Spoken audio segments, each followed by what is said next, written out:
अवैध साहब, एक तरफ तो हुकूमत जो है वो अदाद-ओ-शुमार के जरिए जो है वो रिलीफ की बात भी कर रही है, दूसरी जानिब जो है IMF के मुतालिबात है, तो हकीकी मायनों में आप क्या देख रहे हैं? हुकूमत की क्या पोजीशन है और क्या सूरत हाल बनने जा रही है टैक्स के हवाले से? Thank you very much Sheikh, तो बहुत शुक्रिया आपका इनवाइट करने का।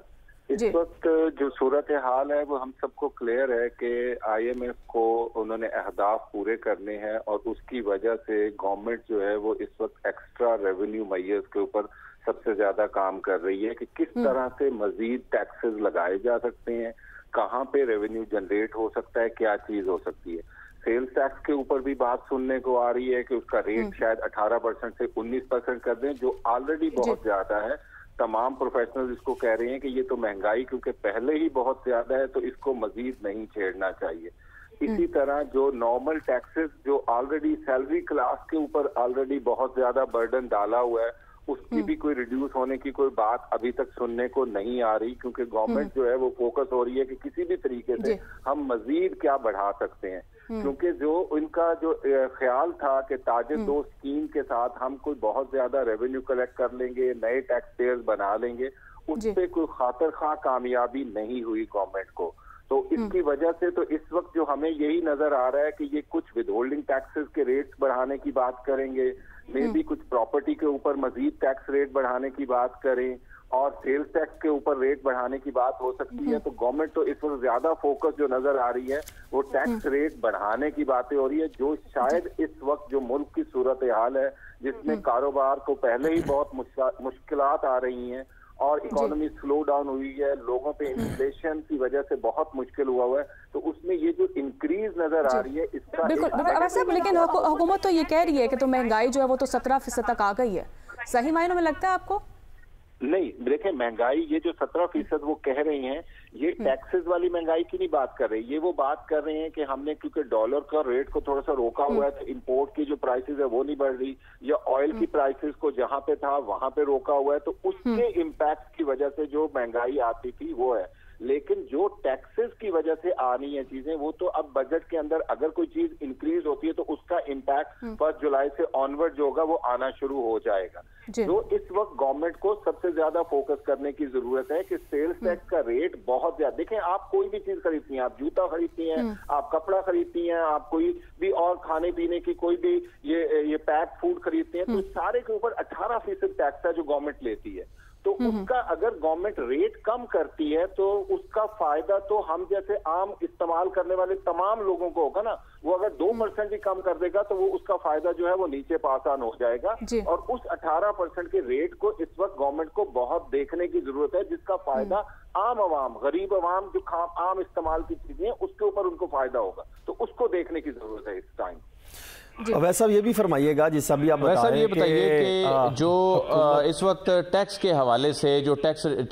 जो ताजिर दोस्त ऐप जो है उसमें ताजिरों की रजिस्ट्रेशन शुरू हुई है, पहली मरतबा ऐसा हो रहा है, ये कितना बड़ा इम्पैक्ट क्रिएट करेगा टैक्स बेस बढ़ाने के हवाले से? और इसके अलावा जो ऑटोमेशन है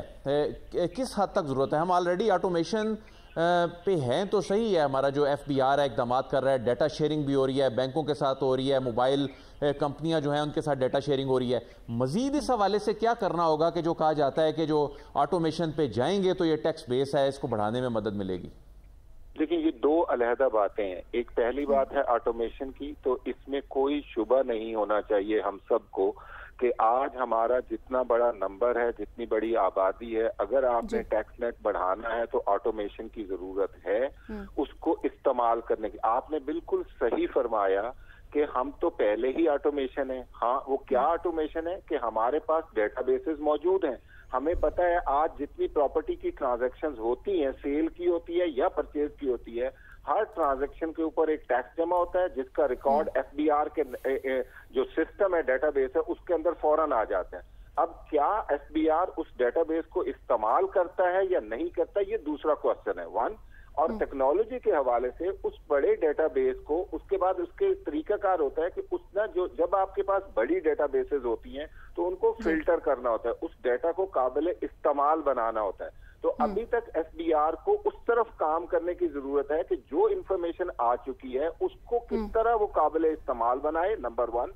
जो लोग टैक्स नेट में आ सकते हैं, क्या उनको वो नोटिस दे रही हैं, वो सारी चीजें कर रहे हैं। देखें, अभी इन्होंने मोबाइल फोन सिम्स को ब्लॉक करने का सिस्टम शुरू कर दिया। अब हम तकरीबन रोजाना की बुनियाद के ऊपर कुछ हजार लोगों के जो मोबाइल फोन कनेक्शन है, जिन्होंने रिटर्न नहीं फाइल की, वो डिस्कनेक्ट हो जाते हैं और वो फोन कनेक्शन बंद हो जाते हैं। लेकिन दूसरी तरफ ये सवाल कोई नहीं पूछता एफबीआर के ऑफिसर से कि क्या जिन लोगों ने रिटर्न नहीं फाइल की उनको नोटिस दिए गए। लॉ के अंदर उनके अगेंस्ट पेनल एक्शन लिखा हुआ है कि ये पेनल्टीज लगाएंगे, ये कुछ करेंगे, क्या वो किया गया था? तो वहां कोई अकाउंटेबिलिटी नहीं है। किसी ऑफिसर को ये सवाल नहीं होता कि भाई आपका ये काम करने वाला था, आपने टैक्स बेस बढ़ानी थी, आपने रिटर्न फाइल करवानी थी, तो क्यों नहीं हुई? तो उसको नहीं पूछा जाता, उनके मोबाइल फोन बंद कर दिए जा रहे हैं। अब ठीक है, ये एक एक्शन लिया जा रहा है, इसकी बुनियाद के ऊपर हो सकता है कुछ लोग फाइलिंग बढ़ जाए और कुछ फाइलिंग आ जाए, लेकिन क्या ये सही रिजल्ट आएंगे? क्या ये हर वक्त यही सोल्यूशन होगा कि जो नॉन फाइलर होंगे उनके कनेक्शन डिस्कनेक्ट किए जाएंगे? अगर उस तरीके से करना है तो फिर एफबीआर की क्या जरूरत है? क्योंकि फिर तो उस फाइलिंग का जो महकमे का काम है वो तो फिर दूसरे इदारे कर रहे हैं ना, टेलीफोन कंपनियां कर रही हैं या बिजली की कंपनियां कल को करेंगी या कोई और करेगा। तो फिर इतनी बड़ी जो फील्ड फोर्स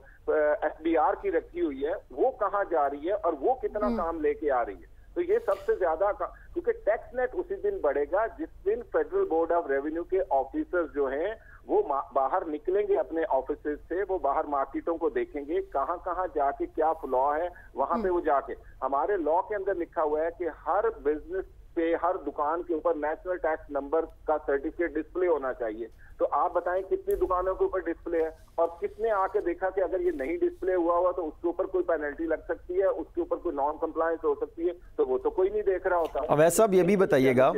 अवैस साहब ये भी फरमाइएगा कि हुकूमत एक तरफ दावा कर रही है, जिसका कल मुसद्दिक मलिक साहब बता रहे थे कि 17% तक महंगाई आ गई है।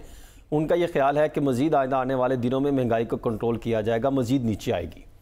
तो जिस तरह हुकूमत अब एक तरफ IMF का मुतालबात हैं, उनकी कुछ शराइत हैं, और दूसरी तरफ हुकूमत के सामने कुछ सियासी मुखालफिन हैं जो उनके ख़िलाफ़ प्रेशर डेवलप कर रहे हैं, हुकूमत खुद दरमियान में खड़ी है, और फिर महंगाई का बोझ क्या वो जो टैक्सेस लगाने जा रहे हैं GST का, और फिर आप दीगर जो आप भी जिक्र कर रहे हैं,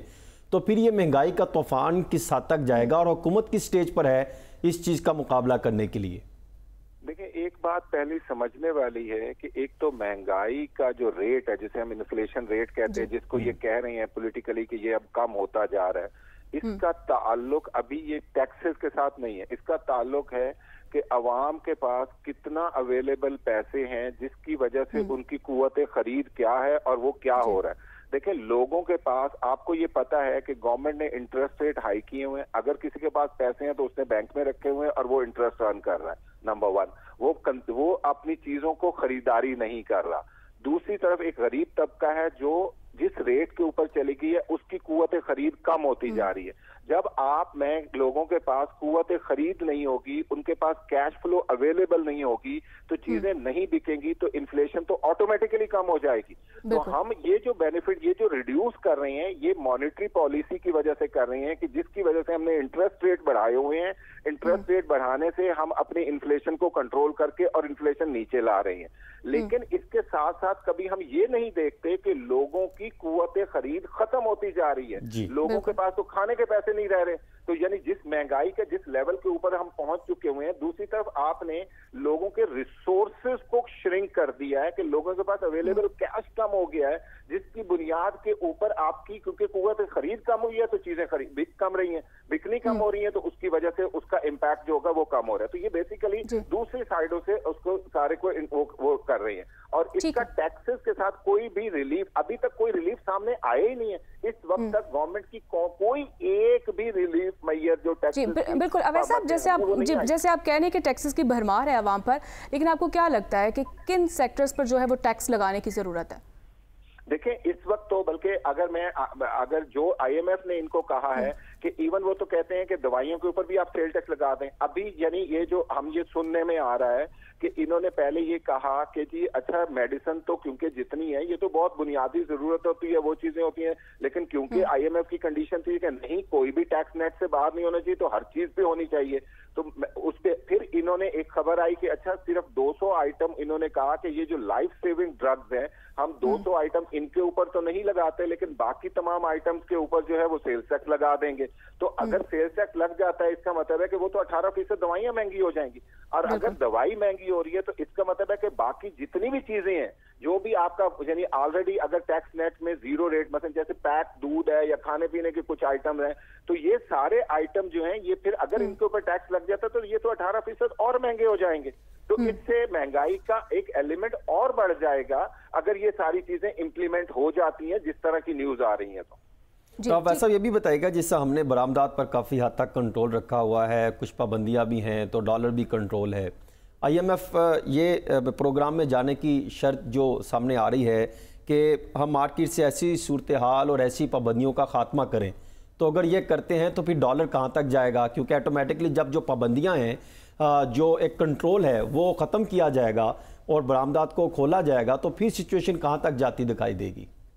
देखिए ये तो एक गवर्नमेंट के लिए एक बहुत बड़ा क्वेश्चन मार्क है, क्योंकि आज अगर हमारे फॉरेन करेंसी रिजर्व अगर थोड़े से मेंटेन होना शुरू हुए हैं तो उसकी बुनियादी वजह ये है कि हमने अपनी इंपोर्ट्स को कंट्रोल किया हुआ है। क्योंकि देखिए डॉलर आता है दो तरीके से, या आपका आएगा एक्सपोर्ट की मद में, या आएगा जो आपके लोग बाहर काम कर रहे हैं उनकी फॉरेन रेमिटेंसेज आती हैं। फॉरेन रेमिटेंसेज का भी अपना एक लेवल है, एक्सपोर्ट भी हम जितनी हमारे यहाँ मैन्युफैक्चरिंग हो रही है उसके लिहाज से वही है, हम कहीं एक्सपोर्ट को बढ़ा नहीं सकते। अगर हम एक्सपोर्ट नहीं बढ़ा सकते, रेमिटेंसेज नहीं बढ़ा सकते, और उसके मुकाबले में अगर मैं इंपोर्ट्स को, दरामदात को एकदम ओपन कर दूंगा तो हम तो दोबारा फिर उसी सूरत हाल में पहुंच जाएंगे कि हमें नहीं पता होगा कि हमारे यहाँ फॉरेन करेंसी की कितनी शॉर्टेज आएगी, उसके बाद करेंसी कन्वर्जन का जो रेट है, क्योंकि जैसे ही शॉर्टेज आती है तो आपको पता है उसकी कीमत बढ़ने लग जाती है, और डॉलर महंगा होगा तो आपको ये भी पता है कि महंगाई का एक और तूफान आ जाएगा, क्योंकि हम तो हर चीज इंपोर्ट करते हैं,